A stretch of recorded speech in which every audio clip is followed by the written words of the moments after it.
Hi, I'm Sarah from the upcoming. A pleasure to have you here with us in London for the film festival. Maybe you could begin with a brief introduction to Housekeeping for Beginners. What can people expect when they watch it? Well, I'm Goran. I'm the writer and director, and this is Alina Serban, and I'm one of the supporting actresses. I wouldn't say supporting.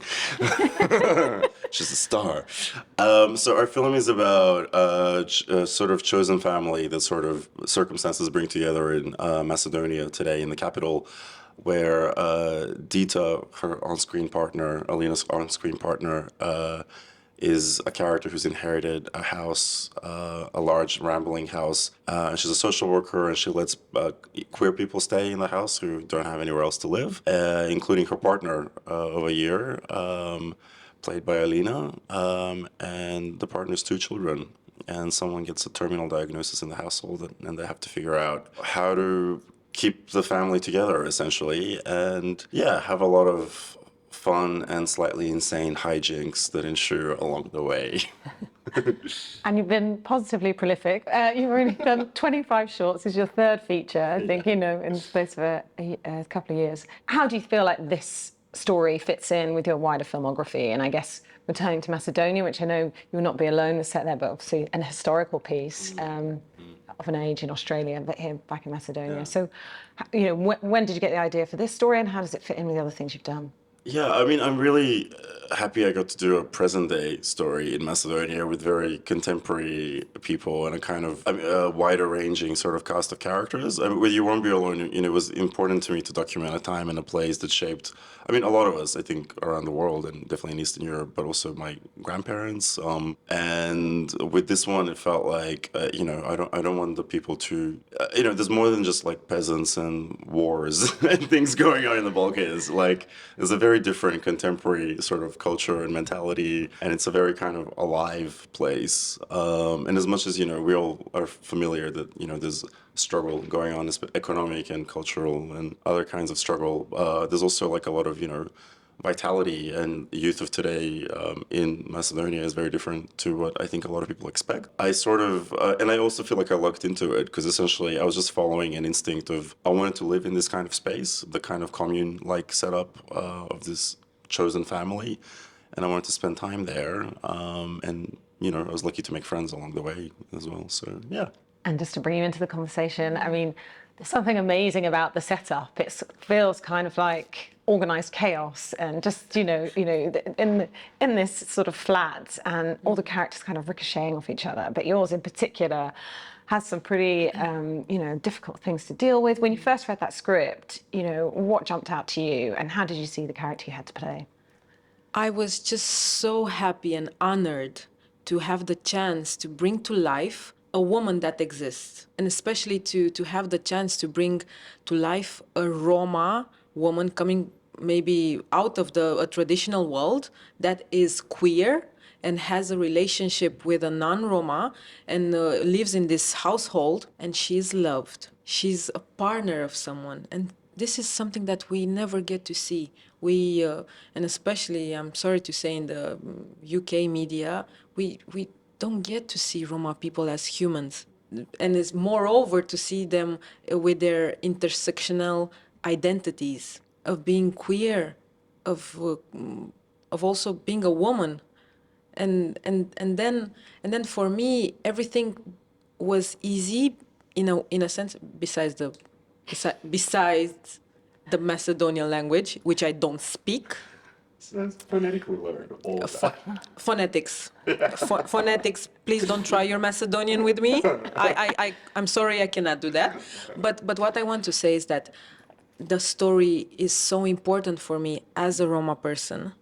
So everything came as really a huge honor and a chance to bring people closer to us. And in as I said before, in its simplicity, it's so unique.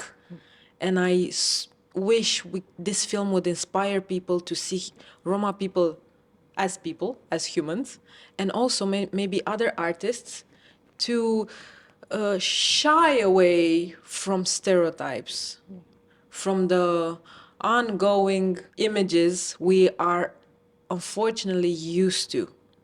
And those images make me as a Roma, unfortunately, always feel that I have to show people I am not that.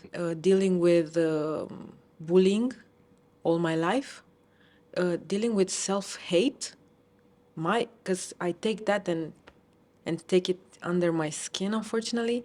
So now it's really a healing process, I have to say. It's healing to see us, even in this setup, and to understand that, yeah, life is happening in Macedonia and Europe, and Roma people should be part of this discussion and this normality, not always being at the outskirts.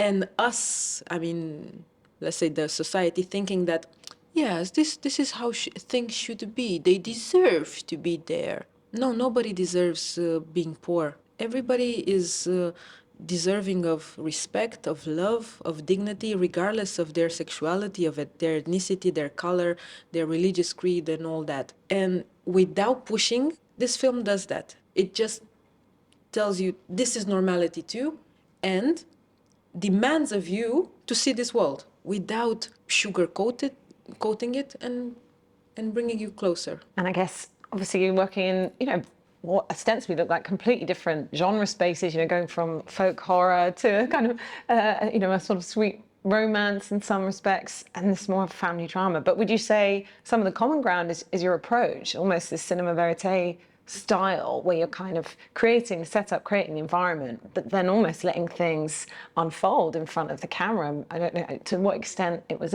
improvised.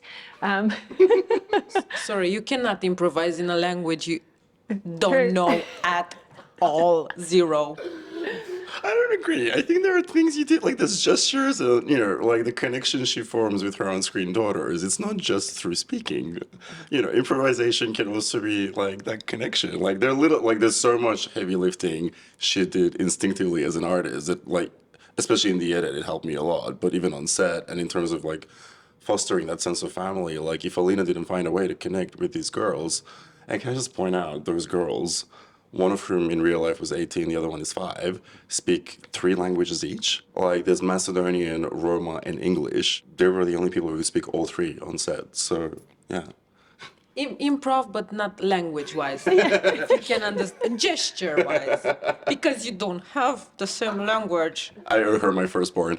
But no, but in terms of like there's that verite and the restlessness, but also like all the films are about, people struggling to belong and to fit in. There's a lot of presenting things. You're in a situation where you're presenting a persona to the world and trying to, hide your own. That's the pattern I'm picking up. And also, like, essentially every film I make is sort of my brain split between 2 people. Whether it's, it's very obvious when it's like 2 gay boys in Malvern in the suburbs, but people don't seem to realize, like, You Won't Be Alone is way more autobiographical. Like, that was my brain split between 2 witches in the 19th century.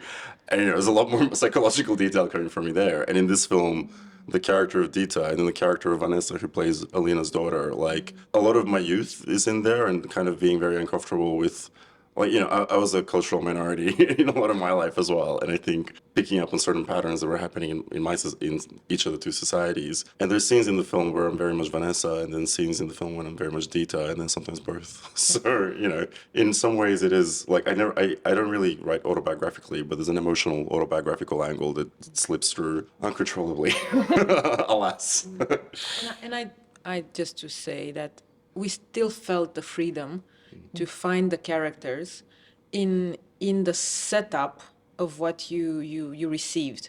So you had a score that was clear for you as an actor, as a storyteller, but in the same time you will feel free to get in your own way there, and not to this is how she is. It was like this is the story. Let's try. Let's see how things are. And build on it. Like, Yeah, because the thing is, you meet people that, as people, like, Alina and Mia and Anna Maria, like, you kind of, there's a soul there that you just want to capture that, like, first it just deepens the film. So just on a purely practical level, it's better for the film, but also you form these connections, and like, documenting to me is very much a driving force, like documenting like a time and a place, very much so, and obviously, and then these people, like we're living now, and I want to preserve a record of like your guys' feelings from real life and essences, and like I think the exciting things to me aren't when like the lines are read as I've written them. It's when something happens I didn't expect, like so, and you see the film coming alive in a way beyond you, and that's when I feel most kind of confident that things are going okay. If it's just what I pictured in advance, I start to panic because I'm like, this might be a bit basic. But even for you, as I mean, me reading it as a Roma person that then had to do the acting, it felt natural, and I was just so happy that this badass woman kicks a racist doctor. We need this also because we don't need obviously the pity side, and we also don't need only the stereotypes, but I had an alive person, with the good, the bad, the ugly, everything, the spectrum of a human. So besides the Macedonian, it was. So, I like the language. It's not that, but yeah. Um, uh, but um, but it was alive as well for me, because I was just put in setups where all the actors were really amazing, most of them. No, all of them, and then you would just react from what you read on the script, and then it was in a way easy. Excellent. And I think because on a universe level, this story needs to be told, and I'm not exaggerating. It's just then it comes like like a flow, very and we all connected. I mean, the whole crew was really eager to tell this story together, regardless of our differences, language barriers, and all that. And I think this is the best thing about art, when artists come together because they really believe in a story, and it's just like it's not ticking boxes or for commercial reasons. It's really knowing that we might change a bit worlds and perception. And you feel like there's a feeling that unifies you, like just for anyone from the props standby, like Bate, if you're watching, like to like someone is so invested not just in doing their job well, or like and also creating an environment that protects the actors. And we had a lot of young first time actors among other things, but just also I felt this sense from our crew, and like especially like there were so many women, great women on our crew, like Maki, the camera assistant, or Nina, who's like continuity and script supervisor, and just like you feel their emotional investment, not just in doing their job, but in making sure like this film is alive. And I think instinctively, as people, and like both the actors and myself, we also feel part of this. And like firstly, we had a great experience on set, and then I think hopefully that translates on screen. And if I may add, what I am receiving now, it's also from the public. We will have a screening of this film in a town in Romania, in Timișoara, and I already have people writing to me. They will take the plane to see a queer film that they really wanted to see. It's makes my I'm so happy to also have this response from people that wanted so badly to be represented and to see themselves. And so it has a ripple effect from the team then to the audience, and it's just, as I said, a healing experience, more than entertainment and art for the sake of showing ourselves, which is not, is really connecting then people to a greater story, which is universal beyond all this differences that we might see. What do you hope people take away? Because it feels like you're so immersed in this world, and it is chaotic, and everybody's kind of a misfit or an outcast in some respect. But the way that they find these moments of connection, sort of this kind of fury and joy at the same time, and that little spark that you see between the characters is what leaves you with an amazing feeling, and the importance of that connection. Yeah, I mean, I think just that like a person, whoever they are, is capable of the full spectrum of human emotions, which is something we forget. Like, and also I should mention, like, I feel like a lot of the time people who are working class, there's this assumption that like there's a limited range of feelings that, you know, you can only feel misery or like, I don't, you know, They can only dress well. I mean, but also just like, I didn't want, no one is too idealized in this film. Like, I should be allowed to be an asshole if I'm interesting, or if it's telling me something about humanity on screen, you know. Just because I'm a gay guy or whatever, like, you know, these are not idealized queer parents. Like, at times that I'm like, I wish the kids weren't around you right now. And like, you know, I think showing things very authentically and in a real way leads to, you know, a lot more empathy. And also it's just a lot more fun to watch. You know, I really believe that for something to connect, it also just needs to be really engaging on a basic level.